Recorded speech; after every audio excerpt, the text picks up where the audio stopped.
This morning, we are going to be engaging into our third session.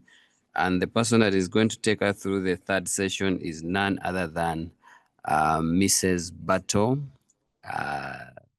Naomi. She's the founder of O'Share Hooks and Pows, and she's a dynamic creative entrepreneur who is going to be showing us how we can equip business through the tools of integrity. She's a mother of 3, and she has proven that passion can become profitable through her handcraft. So I'm going to ask you to join with me that we welcome Naomi to take us through this session. Please welcome with me Naomi to take up this session. Naomi, you're most welcome. Thank you so much. Mrs. Bato has been introduced before, and I am honored to be here to talk about integrity and the value that we create with integrity. So I have been running this business since 2018, and we registered it in 2021. So we make some of the things that you can see in the background. Yeah, dolls and scarves, neck warmers. Yeah, and I can say, yeah, so I am married to Mr. Bato, and we have 3 children, 7 years, 4 years, and 4 months now. And this business we've been running the business from home. So right now, this is my office, but it's at home. And I want to, first of all, demystify the norm that when you're home, you can't do anything, you can't earn from home. COVID taught us that this is not true. Very many people worked from home and life went on, okay? So our business also works the same way.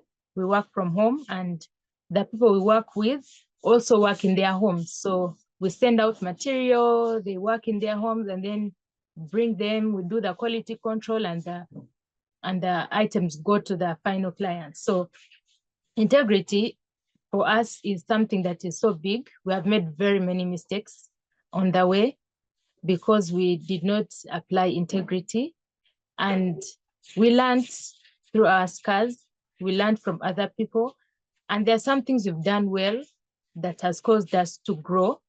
So I'm excited to share about this. So first of all, like integrity, I want you guys to first tell me what you think of when you hear the word integrity. What words do you associate with integrity? Maybe you could have either people put up their hands and say, what do you think is integrity? What is integrity to you?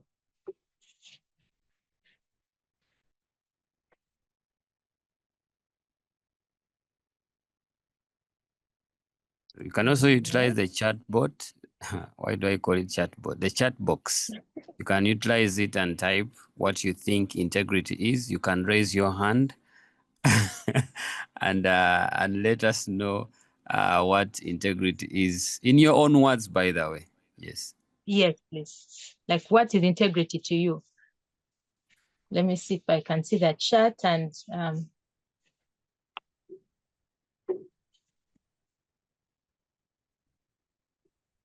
I see Esther saying being true even when no one is watching. Thank you, Esther. And Mrs. Masambo says staying true to yourself and others at all times, whether people are seeing or not. Thank you so much. Anyone else? Patricia says integrity means being honest and having strong moral principles even when no one is watching. Mr. Bato says doing the right thing all the time and doing it the right way. Rachel says, to me, it is yes being yes and no being no. Wow. Thank you guys so much. Okay. Yeah, and Moses says moral values. Thank you so much. So you guys are all correct. So all these are things that we associate with integrity. Joshua also says being true in word, promise, and action. Yeah, thank you guys so much. So yeah, that is the definition of integrity. there's a saying that you are as good as your word. So all of us kept mentioning, you know, another said being trained word, promise, action, doing the right thing all the time. So yeah, that is it. That is integrity. And if I put it in the context of our business, like I said, we make scarves and dolls. Since, like I said, we deal with different stakeholders. So we have the ladies that make the scarves, the dolls, then we have the clients. So on the side of the people that we work with, for us, integrity would be, if I say that I am going to pay you for the work you did, I'm going to pay you X amount of money for the work that you did, it has to be that. And if I tell you that if the work is incomplete, this is how much you will get, and your work is incomplete, I should follow through and give you that amount, okay? Not more, not less. Okay, and then when it comes to, and also on the part of the people I work with towards me, if we have agreed that this is what we're going to do, this should be it. If this is the pattern we are following, it should be that. So integrity is something that's important for us, because now when we come back to the side of the client, they also expect the same from us, okay? So if we said we're going to make a monkey, for example, it should look like a monkey. It shouldn't look like a turtle, okay? So if we exercise integrity on the part of production, it will be transferred even to the part of the client, that what they asked for is what they received, okay?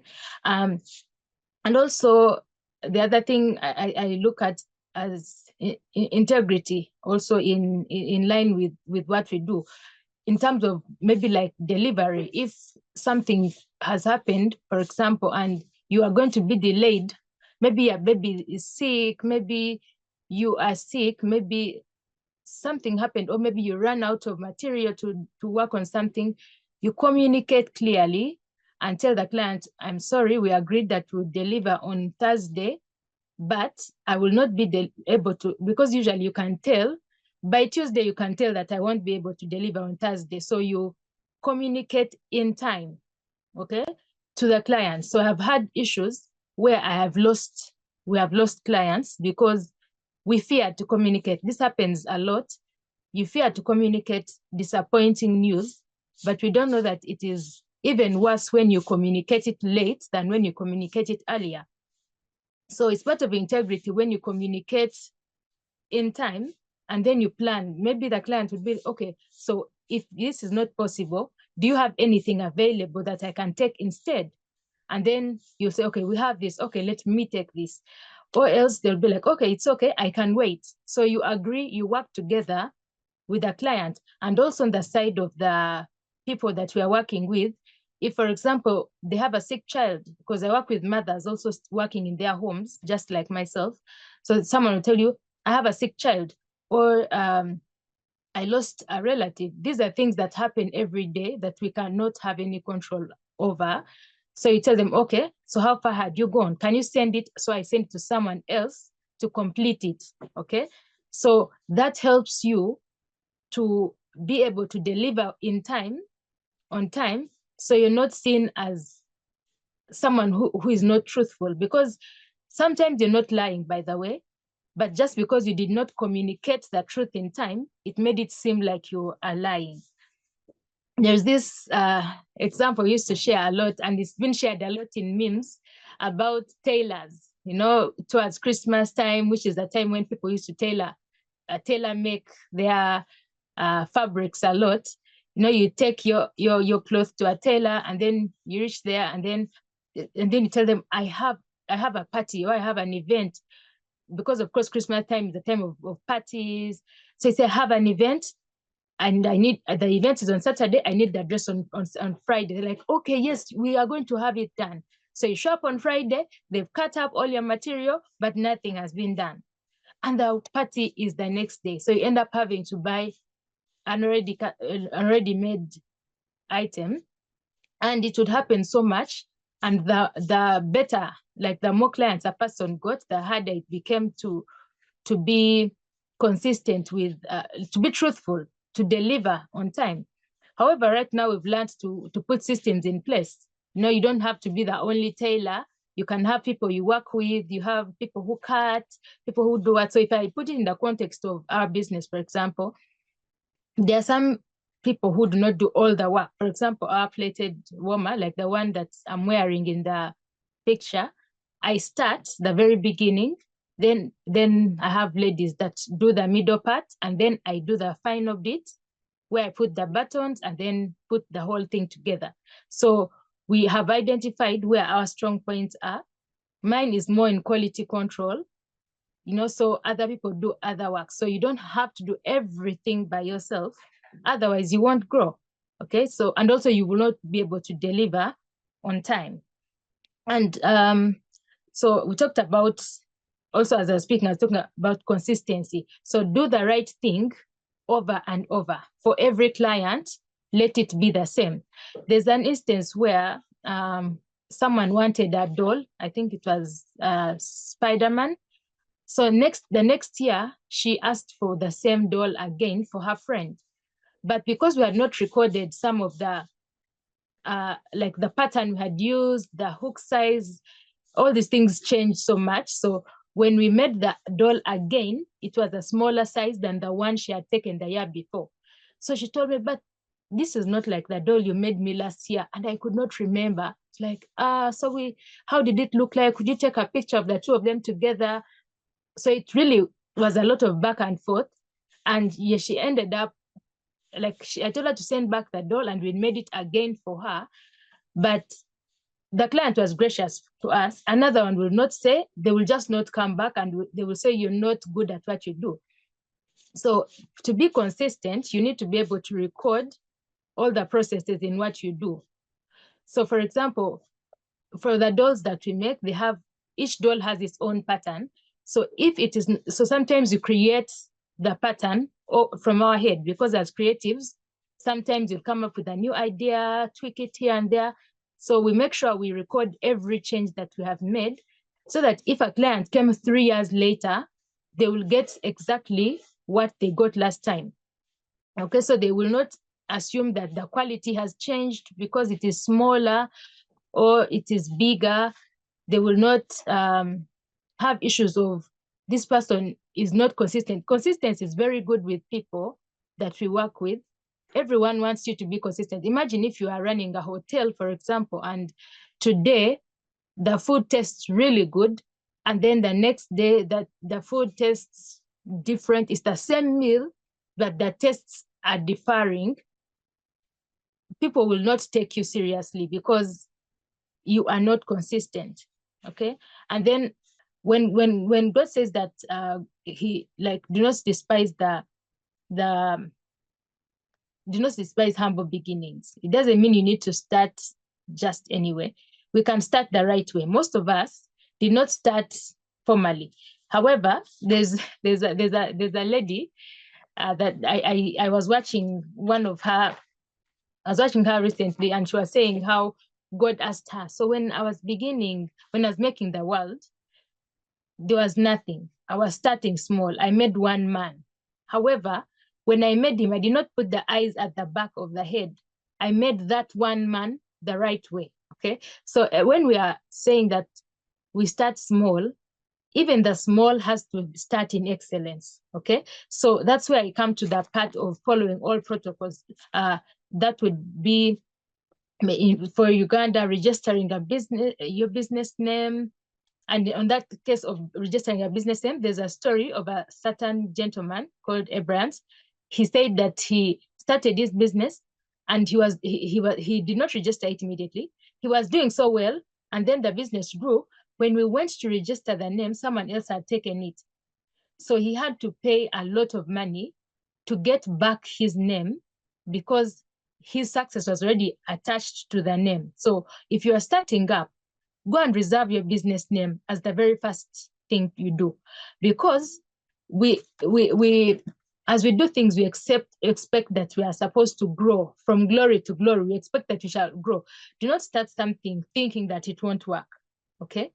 because the Lord blesses the works of our hands. So start with the expectation that what you are starting is going to grow. Okay, so start out by reserving the name for the business, and then go on and register with URSB. Then later on also register with URA. And sometimes when we hear about URA, we get scared of the taxes, but you only pay taxes as a percentage of what you have earned. If you do not make any profit, you can file a nil return. Okay, so if you follow all the protocols, there will be there are benefits that come with being formal. Okay, with following all these protocols, because when you are, for example, going to look for funding, there's a paper trail that people want to see. Okay, so we started in 2018.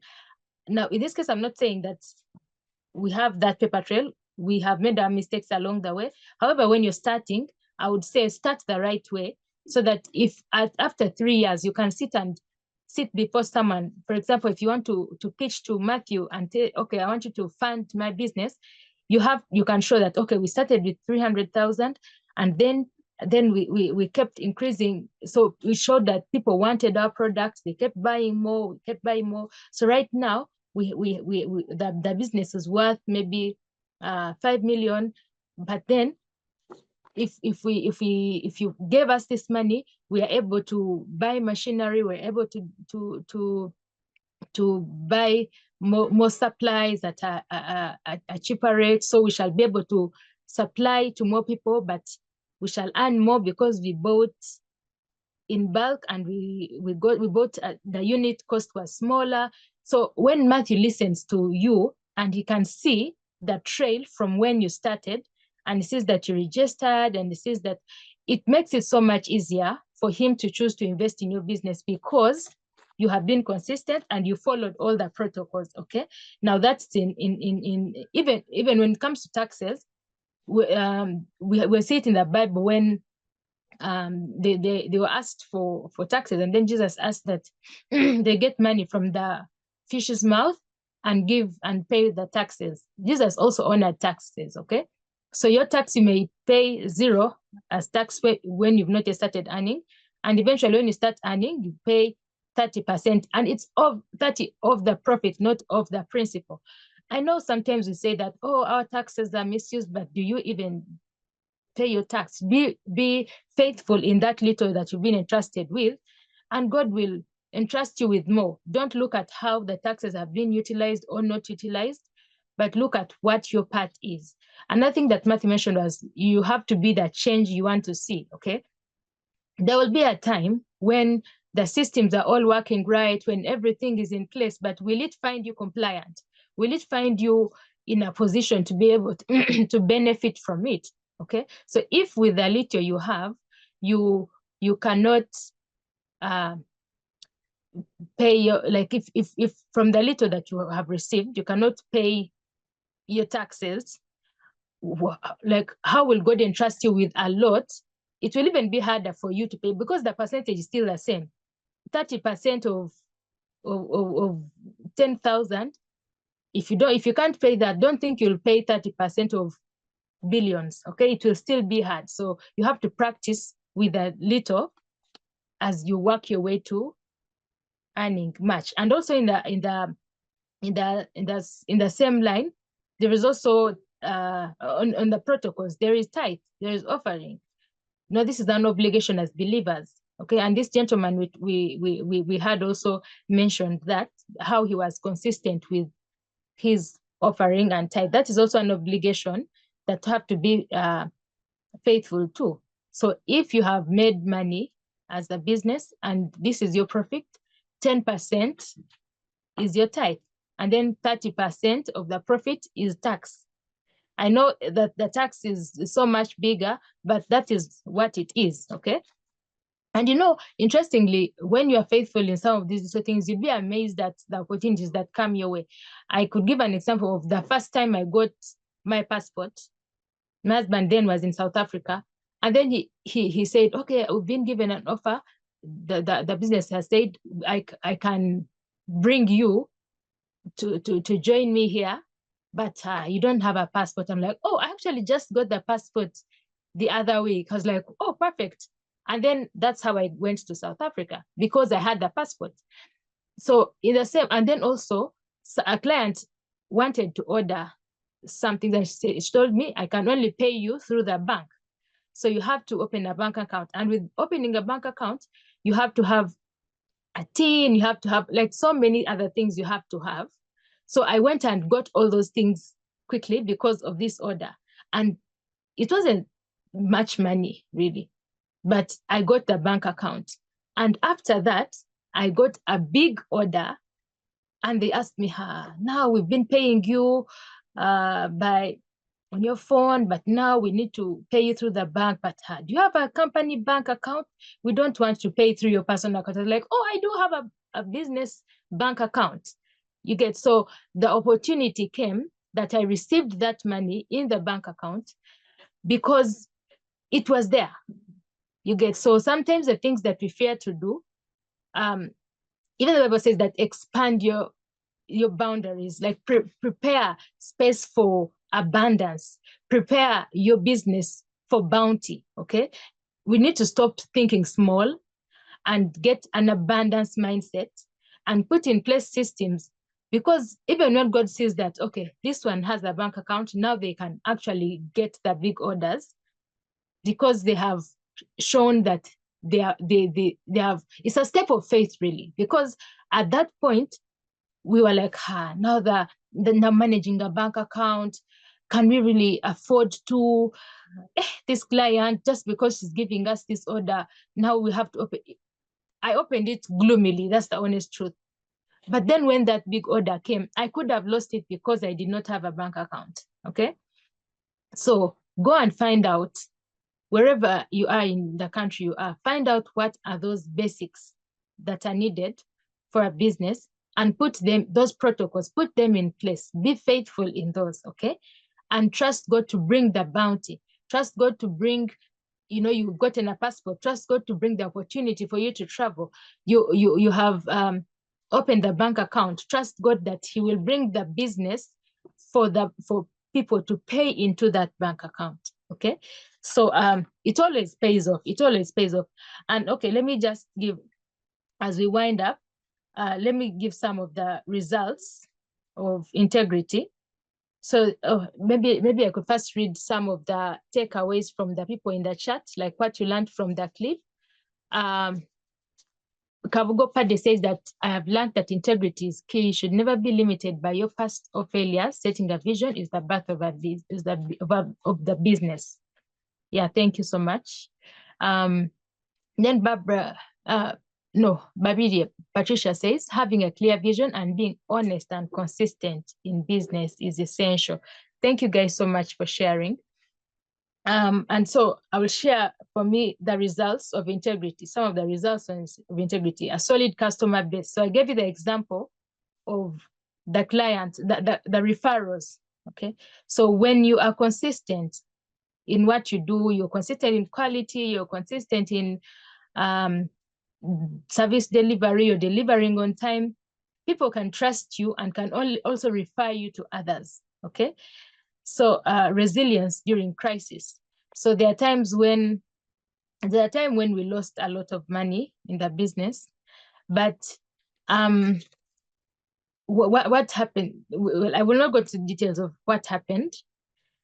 It was, yeah. So because I had a good relationship with my team, they were willing to work without pay. So I only gave them materials. I didn't give them a deposit like we usually do, because usually even with the same way I ask clients to give me a 50% down payment, I also do that with the people that I work with. So I pay you 50% of what the product is worth, and then the rest when you are done, okay? So this time around, I explained to the people I was working with, so we used the money we had to buy materials, and then they just worked without any deposit, okay? So we worked so hard, we worked really, really, really hard. And eventually when the money came, I was able to pay each one of them off. But I can say that if we did not have that relationship with my team before, it would be hard. We were gone, because the loss that we made was not small. okay? But because every time I always pay them on time when they deliver, even if the client has not yet paid the rest of the money, I will clear them, okay? So I will have stock that is debt-free, like none of my members owes me, okay? So this time around, it was easy for me to go and tell them, okay, you know, you guys, so we don't have enough cash right now. However, we have this client, she usually takes this much, and this is where we are, okay? So we worked and then they got paid, okay? So we were able to go through and not close because of that, and also a strong internal culture. So recently something interesting has happened that my people have been telling me, oh, I want you to start for me 6 scarves. I want you to start for me this. Another person told me, so this time around, I am saving for my tuition. She's doing she's going to defend her master's. She was like, this is the money I need for tuition. So could you please give me the money and then I work for it, okay? So my team are now giving me their own targets, okay? Because we have worked together over time and I know the strength of this one, the strength of this one. I tell them this is where we're going, and they have seen us grow from a small place to where we are right now. So they are also now setting their personal targets. And they're like, okay, I am saving up for this. So I feel if I make 6 scarves, then it will help me get this. So they are telling me, I want 6 scarves. I want to make things worth this much because I need this for tuition. So I can see our internal culture is growing. Right now we're working with 25 ladies on and off. So basing on the work we have, but there are 25 women in total, all of them working all over, and me working also in my home. So there's that internal culture that has grown, in that if something happened, I always ask at the beginning of the week, so what are you working on this week? What are you giving me this week? If someone is sick, I'll easily say, okay, now send what you're working on to the other person to finish it, because we have to beat our deadlines. Okay, so, and then also value creation in business. When you have integrity, there is a certain brand you have built on your business that when you say something, people actually listen, because you have said this and you have delivered. So there's a certain value that you have created. So we have pitched to before, but then at some point we paused and we're like, okay, let's first put all our ducks in a row and then go back to the pitching place. But right now, I'm sure if we went to pitch, we have the records that show that this is a business that is viable. There is proof of concept, is what the word is.